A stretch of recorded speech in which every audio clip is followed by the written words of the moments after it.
ಶ್ರೀ ಗಣಪತಿ ಶಾರದಾ ಗುರುಭ್ಯೋ ನಮಃ. ಶ್ರೀರಾಮ ರಾಮ ರಾಮೇತಿ ರಮೇ ರಾಮೇ ಮನೋರಮೆ ಸಹಸ್ರನಾಮ ತತ್ತುಲ್ಯಂ ರಾಮನಾಮ ವರಾನನೆ. ಶ್ರೋತೃಗಳಿಗೆ ಶ್ರೀಮದ್ ವಾಲ್ಮೀಕಿ ರಾಮಾಯಣದ ಅರಣ್ಯಕಾಂಡದಲ್ಲಿ ಲಕ್ಷ್ಮಣನು ಶ್ರೀರಾಮನನ್ನು ಸಮಾಧಾನಗೊಳಿಸಿದುದು ಎಂಬ 66ನೆಯ ಸರ್ಗಕ್ಕೆ ತಂ ತಥಾ ಶೋಕಸಂತಪ್ತಂ ವಿಲಪಂತಮನಾಥವತ್ ಮೋಹೇನ ಮಹತಾವಿಷ್ಟಂ ಪರಿದ್ಯೂನಮಚೇತನಂ ತತಃ ಸೌಮಿತ್ರಿರಾಶ್ವಸ್ಯ ಮುಹೂರ್ತಾದಿವ ಲಕ್ಷ್ಮಣಃ ರಾಮಂ ಸಂಬೋಧಯಾಮಾಸ ಚರಣೌ ಚಾಭಿಪೀಡಯನ್. ಈ ರೀತಿಯಲ್ಲಿ ಶೋಕ ಸಂತಪ್ತನಾಗಿದ್ದ, ಅನಾಥನಂತೆ ಗೋಳಾಡುತ್ತಿದ್ದ, ಮೋಹ ಪರವಶನಾಗಿದ್ದ, ಅತ್ಯಂತ ದುರ್ಬಲನಾಗಿದ್ದ, ಚಿತ್ತ ಸ್ವಾಸ್ಥ್ಯವನ್ನು ಕಳೆದುಕೊಂಡಿದ್ದ ಶ್ರೀರಾಮನನ್ನು ಸೌಮಿತ್ರಿಯು ಮುಹೂರ್ತ ಕಾಲದವರೆಗೆ ನಯ ವಿನಯಯುಕ್ತವಾದ ಮಾತುಗಳನ್ನು ಹೇಳಿ ಅನಗೊಳಿಸುತ್ತಾ ಕಾಲುಗಳೆರಡನ್ನು ಒತ್ತುತ್ತಾ ಹೇಳಿದನು, ರಾಘವ, ದೇವತೆಗಳು ಬಹಳ ಕಷ್ಟದಿಂದ ಅಮೃತವನ್ನು ಪಡೆದುಕೊಂಡಂತೆ ನಮ್ಮ ತಂದೆಯಾದ ದಶರಥನು ಮಹಾ ತಪಸ್ಸನ್ನು, ಕಷ್ಟ ಸಾಧ್ಯವಾದ ಪುತ್ರಕಾಮೇಷ್ಟಿಯೇ ಮೊದಲಾದ ಯಾಗಗಳನ್ನು ಮಾಡಿ ಮಹಾಮಹಿಮನಾದ ನಿನ್ನನ್ನು ಪಡೆದುಕೊಂಡನು.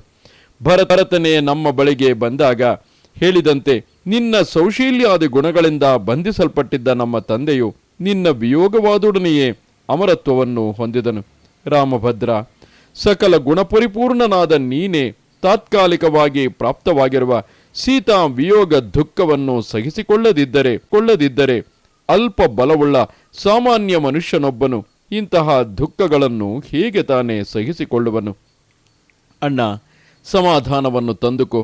ಪ್ರಾಣಿ ಮಾತ್ರದವನಾದ ಯಾವನಿಗೆ ತಾನೇ ಆಪತ್ತು ಸಂಭವಿಸುವುದಿಲ್ಲ. ಪ್ರಪಂಚದಲ್ಲಿ ಹುಟ್ಟಿರುವ ಎಲ್ಲ ಪ್ರಾಣಿಗಳಿಗೂ ಒಂದಲ್ಲ ಒಂದು ಸಮಯದಲ್ಲಿ ಇದ್ದೇ ಬರುತ್ತದೆ. ಆದರೆ ಆಪತ್ತುಗಳೊಂದು ಶಾಶ್ವತವಾಗಿ ಎದ್ದು ಬಿಡುವುದಿಲ್ಲ. ಅಗ್ನಿಯ ಸ್ಪರ್ಶದಂತೆ ಸ್ವಲ್ಪ ಬಿಸಿಯನ್ನು ಮುಟ್ಟಿಸಿ ಕೆಲವು ದಿವಸಗಳಲ್ಲಿಯೇ ನಿರಸನಗೊಳ್ಳುತ್ತದೆ. ಆದುದರಿಂದ ವಿವೇಕಿಗಳಾದವರು ಆಪತ್ತು ಬಂದಾಗ ಧೃತಿಗೆಡಬಾರದು. ಭಾರ್ಯ ವಿರಹ ಶೋಕದಿಂದ ದುಃಖಿತನಾಗಿರುವ ನೀನು ಕೋಪಾಗ್ನಿಯಿಂದ ಪ್ರಪಂಚವನ್ನೇ ದಹಿಸಿಬಿಟ್ಟರೆ ಅದರಿಂದ ಪೀಡಿತರಾಗುವ ಜನರು ಮತ್ತೆಲ್ಲಿ ಸುಖ ಶಾಂತಿಗಳನ್ನು ಪಡೆದುಕೊಳ್ಳುತ್ತಾರೆ? ಆಪತ್ತಿನಲ್ಲಿ ಸಿಕ್ಕಿಕೊಳ್ಳುವುದು ಮತ್ತು ಅದರಿಂದ ದುಃಖಪಡುವುದು ಎಂಬುದು ಈಗಿನದಲ್ಲ. ಅನಾದಿ ಕಾಲದಿಂದಲೂ ಇದು ಹೀಗೆಯೇ ನಡೆದುಕೊಂಡು ಬಂದಿದೆ. ಲೋಕದ ಸ್ವಭಾವವೇ ಈ ರೀತಿಯಾಗಿದೆ. ನಿದರ್ಶನಗಳೇನೆಂದರೆ, ಯಯಾತಿಯು ನಹುಷ ಚಕ್ರವರ್ತಿಯ ಮಗನು.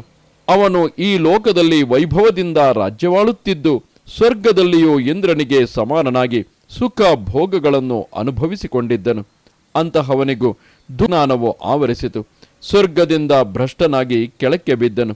ನಮ್ಮ ತಂದೆಯ ಪುರೋಹಿತರಾದ ವಸಿಷ್ಠ ಮಹರ್ಷಿಗಳು ಮಹಾಜ್ಞಾನಿಗಳು. ಅವರಿಗೂ ಆಪತ್ತು ತಪ್ಪಲಿಲ್ಲ. ಅವರಿಗೆ 100 ಮಂದಿ ಮಕ್ಕಳಿದ್ದರು. ಅವರೆಲ್ಲರೂ ಒಂದೇ ದಿನ ವಿಶ್ವಾಮಿತ್ರನ ಶಾಪದಿಂದಾಗಿ ಹತರಾದರು. ಈ ಭೂದೇವಿಯು ಜಗತ್ತುಗಳಿಗೆ ತಾಯಿಯಾಗಿರತಕ್ಕವಳು.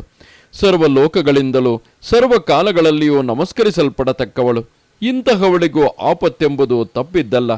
ಆಗಿಂದಾಗ್ಗೆ ಕಂಪಿಸುತ್ತಲೇ ಇರುತ್ತಾಳೆ. ಭೂಕಂಪವು ಆಗಿಂದಾಗ್ಗೆ ಆಗುತ್ತಲೇ ಇರುತ್ತದೆ. ಚಂದ್ರ ಸೂರ್ಯರೋ ಪರಾವರ ಧರ್ಮಗಳ ಪ್ರವರ್ತಕರಾಗಿರುತ್ತಾರೆ. ಧರ್ಮ ಸ್ವರೂಪರೇ ಆಗಿರುತ್ತಾರೆ. ಜಗತ್ತಿನ ಸಕಲ ಸರ್ವಸ್ವವು ಅವರಲ್ಲಿಯೇ ಪ್ರತಿಷ್ಠಿತವಾಗಿದೆ. ಎಲ್ಲಕ್ಕೂ ಅವರೇ ಪರಮಾಶ್ರಯರು. ಅಂತಹವರಿಗೂ ಆಪತ್ತಿನಿಂದ ತಪ್ಪಿಸಿಕೊಳ್ಳಲು ಸಾಧ್ಯವಾಗುತ್ತಿಲ್ಲ. ರಾಹು ಕೇತುಗಳಿಂದ ದುಃಖವನ್ನು ಆಗಿಂದಾಗ್ಗೆ ಅನುಭವಿಸುತ್ತಲೇ ಇರುತ್ತಾರೆ. ದೊಡ್ಡ ದೊಡ್ಡ ಪ್ರಾಣಿಗಳೇ ಆದರೂ ದೇವತೆಗಳೇ ಆದರೂ ವಿಧಿ ನಿಯಮದಿಂದ ತಪ್ಪಿಸಿಕೊಳ್ಳಲಾರವು. ಹೀಗಿರುವಾಗ ದೇಹಧಾರಿಗಳಾದ ಮನುಷ್ಯರ ವಿಷಯದಲ್ಲಿ ಹೇಳತಕ್ಕದ್ದೇನಿದೆ? ಇಂದ್ರನೇ ಮೊದಲಾದ ದೇವತೆಗಳಿಗೂ ನೀತಿ ಮತ್ತು ಅನೀತಿಗಳ ಕಾರಣದಿಂದಾಗಿ ಸುಖ ದುಃಖಗಳು ಇದ್ದೇ ಇರುವುದೆಂದು ನಾವು ಕೇಳಿದ್ದೇವೆ. ಆದುದರಿಂದ ಈಗ ನಿನಗೆ ಪ್ರಾಪ್ತವಾಗಿರುವ ದುಃಖಕ್ಕಾಗಿ ವ್ಯಥೆ ಪಡಬೇಡ. ವೈದೇಹಿಯು ಒಂದು ವೇಳೆ ನಷ್ಟಳಾಗಿಯೇ ಹೋಗಿದ್ದರೂ, ಅಪಹೃತಳೆ ಆಗಿದ್ದರೂ ವೀರನಾದ ನೀನು ಸಾಮಾನ್ಯ ಮನುಷ್ಯರಂತೆ ದುಃಖ ಪಡುವುದು ಯೋಗ್ಯವಲ್ಲ. ಎಲ್ಲವನ್ನೂ ತಿಳಿದಿರುವ ಸರ್ವಜ್ಞರಾದ ನಿನ್ನಂತಹವರು ಇದಕ್ಕಿಂತಲೂ ಮಿಗಿಲಾದ ಕಷ್ಟ ಪರಿಸ್ಥಿತಿಯು ಒದಗಿ ಬಂದರೂ ಹೀಗೆ ಸತತವಾಗಿ ಶೋಕ ಪಡುತ್ತಲೇ ಇರುವುದಿಲ್ಲ. ಮುಖದ ಪ್ರಸನ್ನತೆಯನ್ನು ಕಳೆದುಕೊಳ್ಳುವುದಿಲ್ಲ. ನರಶ್ರೇಷ್ಠನೇ, ಯುಕ್ತತೆಗಳನ್ನು, ಕರ್ತವ್ಯ ಅಕರ್ತವ್ಯಗಳನ್ನು ಯಥಾರ್ಥವಾದ ಸಮಾಲೋಚಿಸು. ನಿಶ್ಚಲವಾದ ಮತ್ತು ನಿರ್ಮಲವಾದ ಬುದ್ಧಿಯಿಂದ ಕೂಡಿರುವ ಪ್ರಾಜ್ಞರು ಶುಭ ಅಶುಭಗಳೆರಡನ್ನೂ ತಿಳಿದವರಾಗಿರುತ್ತಾರೆ. ಕರ್ಮಗಳು ಯಾವಾಗಲೂ ಪ್ರತ್ಯಕ್ಷವಾಗಿ ನೋಡಲು ಸಾಧ್ಯವಾಗದ ಸುಖ ದುಃಖ ರೂಪವಾದ ಗುಣ ದೋಷಗಳಿಂದ ಕೂಡಿರುತ್ತವೆ. ಅವು ಶಾಶ್ವತವಾಗಿರುವುದಿಲ್ಲ. ಯಾವಂತಹ ಫಲವು ಪ್ರಾಪ್ತವಾಯಿತು ಎಂಬುದನ್ನು ದೃಢಪಡಿಸಿ ತಿಳಿಯಲು ಸಾಧ್ಯವಾಗುವುದಿಲ್ಲ.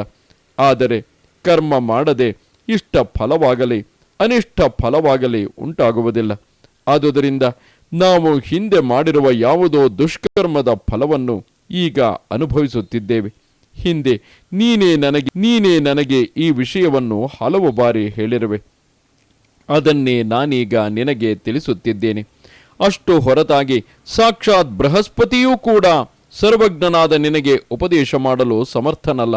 ಮಹಾಪ್ರಾಜ್ಞನೇ, ನಿನ್ನ ಬುದ್ಧಿಶಕ್ತಿಯು ಎಷ್ಟೆಂಬುದನ್ನು ತಿಳಿಯಲು ದೇವತೆಗಳಿಗೂ ಸಾಧ್ಯವಾಗುವುದಿಲ್ಲ. ಆದರೆ ಈ ಸಮಯದಲ್ಲಿ ನಿನ್ನ ಪ್ರಜ್ಞೆಯು ಭಾರ್ಯ ವಿರಹ ಶೋಕದಿಂದಾಗಿ ಮಲಗಿ ನಿದ್ರಿಸುತ್ತಿದೆ. ಹಾಗೆ ಮಲಗಿರುವ ಪ್ರಜ್ಞೆಯನ್ನು ನಾನು ಎಚ್ಚರಗೊಳಿಸುತ್ತಿದ್ದೇನೆ.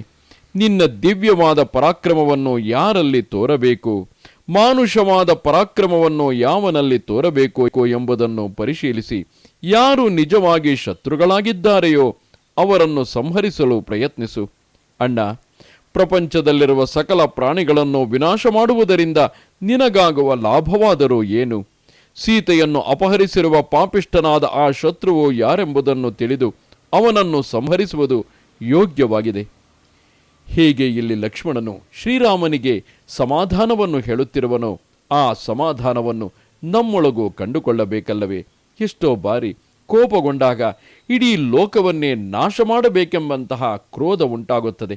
ಆದರೆ ಅದರಿಂದ ಬರುವ ಲಾಭವಾದರೂ ಏನು? ನಮ್ಮೊಳಗೆ ನಾವು ಕುದಿಯುತ್ತೇವೆಯೇ ಹೊರತು ಹೊರಗಡೆ ನಮ್ಮಿಂದ ಏನನ್ನೂ ಮಾಡಲು ಸಾಧ್ಯವಾಗುವುದಿಲ್ಲ. ಹಾಗೊಂದು ವೇಳೆ ಸಾಧ್ಯವಾದರೂ ಕೂಡ ಲೋಕದಲ್ಲಿ ಯಾರೋ ಒಬ್ಬ ವ್ಯಕ್ತಿ ಮಾಡಿದ ತಪ್ಪಿಗಾಗಿ ಉಳಿದವರನ್ನು ಶಿಕ್ಷಿಸುವುದಾದರೂ ಸರಿಯೇ? ಈ ರೀತಿಯಾಗಿ ಸಮಾಧಾನ ತಂದುಕೊಂಡು ನಮ್ಮ ಕ್ರೋಧವನ್ನೆಲ್ಲ ತಪ್ಪು ಮಾಡಿದ ವ್ಯಕ್ತಿಯ ಕಡೆಗೆ ಕೇಂದ್ರೀಕರಿಸಿದರೆ ಆಗ ಯೋಗ್ಯ ದಂಡನೆಯನ್ನಾದರೂ ಕೊಟ್ಟಂತಾಗುವುದಿಲ್ಲವೇ? ಇದು ಶ್ರೀಮದ್ ವಾಲ್ಮೀಕಿ ರಾಮಾಯಣದ ಅರಣ್ಯಕಾಂಡದಲ್ಲಿ 66ನೆಯ ಸರ್ಗವು. ನಮಸ್ತೆ ಶಾರದೆ ದೇವಿ ಕಾಶ್ಮೀರ ಪುರವಾಸಿನಿ ತ್ವಾಮಹಂ ಪ್ರಾರ್ಥಯೇ ನಿತ್ಯಂ ವಿದ್ಯಾದಾನಂಚ ದೇಹಿಮೆ. ನಮಸ್ಕಾರ.